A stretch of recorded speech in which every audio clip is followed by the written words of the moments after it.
Then let's get...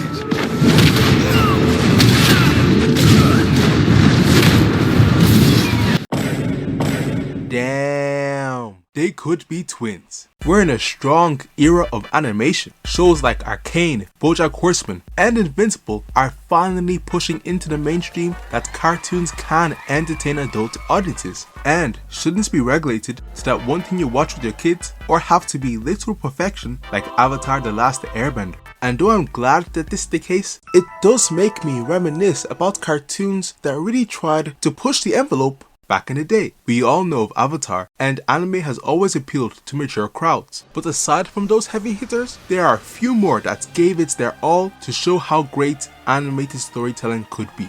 And the one I want to talk about today is Generator Rex. Why? Because it's my belief that had Generator Rex got the same support as Invincible, it potentially would have had a similar or more success to the now iconic Amazon series. And I'll touch on 3 points in this video. Well, what makes Generator Rex so good then? I'll leave the biggest reason till the end, so keep watching, like and sub. But the first reason is easy. Generator Rex had one of the best premises for a show in fiction.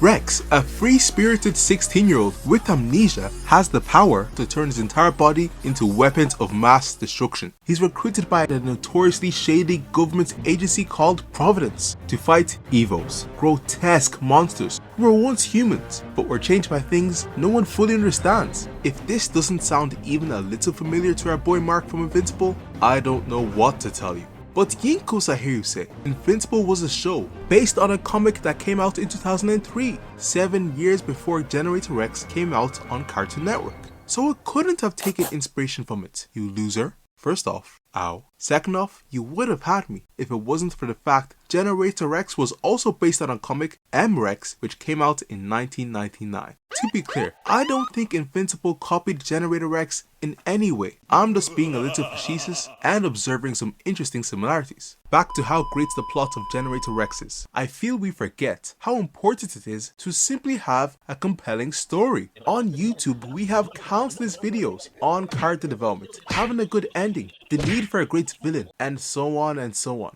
But the story just having an interesting plot basically writes itself, and every line of Generator Rex's synopsis is dripping with questions that tease and intrigue you about his world. Why does Rex have amnesia? Who turned him into a living weapon? How did we get Providence? And how did they employ a 16-year-old? Can humans get turned back from monsters? Who messed up the world like this? Etc. etc. And showrunners, writers, and producers pounced on the opportunity in this new world they created by baking in lore, infusing myth and legend, and creating situations where multiple competing interests are fighting one another, and Rex is in the middle, struggling to figure out what's right. It's breathed life into the show in a very similar way to how Invincible does so. Another thing to mention about the premise is that it's quite serious. Keep in mind, this show came out in 2010 and was sandwiched between the harebrained episodic adventures of Johnny Test and the freaky deaky escapades of Total Drama Island. Both series were good in their own right, and I'm definitely going to spin back on Total Drama Island in the future, but in a world where so many shows would talk down on us emerging adults, Generator Rex really said, you're growing up and it's time for the cartoons you watch to do the same.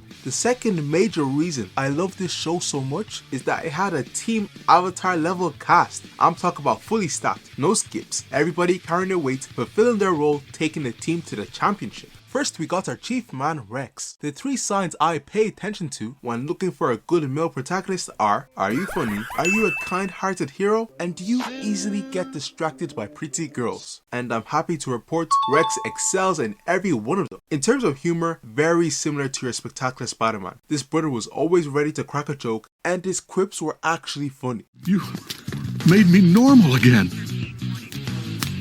Handshakes work too, naked man.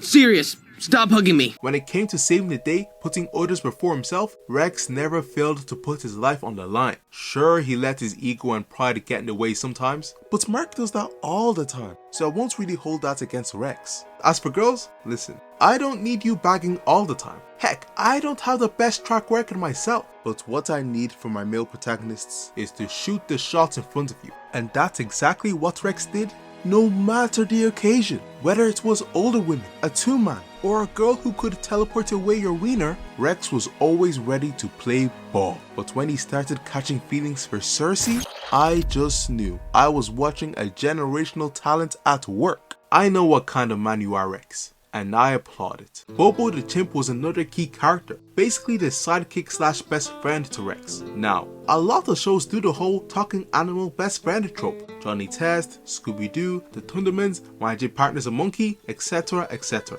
But none said, let's give our animal the personality of a 54 Iraq war veteran, divorcee who swears like a sailor, drinks like an Irishman, and gambles like he's about to enter season 3 of Squid Game. But really, Bobo stole the show anytime he appeared on screen, from being horny for college girls, to bad-mouthing Rex every other second, to throwing literal monkey shit at people. Then we got to Agent 6, the no-nonsense John Wick variant with a hard exterior who was assigned as Rex's handler. But over time, you see he's a man with a dark past who now wants to do good, and would give his life for Rex because he loves him like a son. I'm sorry guys, I just love this trope so much. We also got Dr. Holiday, technically the mother figure to Rex, which does call into question why Rex was hitting on her so much. Maybe I deserve some sort of reward. Say, dinner? A movie? Back, Freud, back! Your dark powers are of no use here. And the villains too?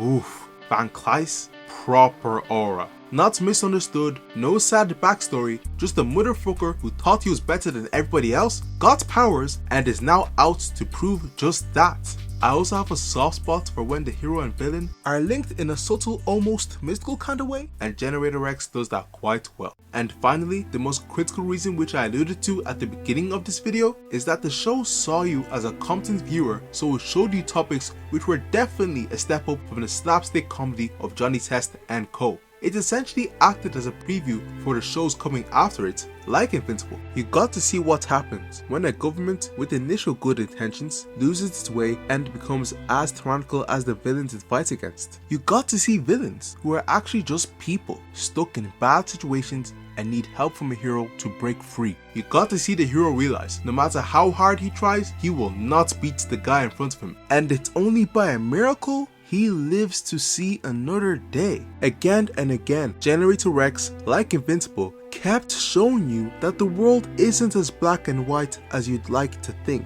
And if you truly want to keep these beliefs and ideals that you hold so dear, that make you who you are, then you'll be tested and beaten like nobody's business. It's truly a blessing to see these type of shows get brought to life. And I continue to wish for all the success to Invincible, Arcane, and the many others. I just hope we can give a little more love to the OGs who showed us what was possible with mature cartoons, and that sparks a lot more similar high quality projects. That's all folks, please like and subscribe, bye.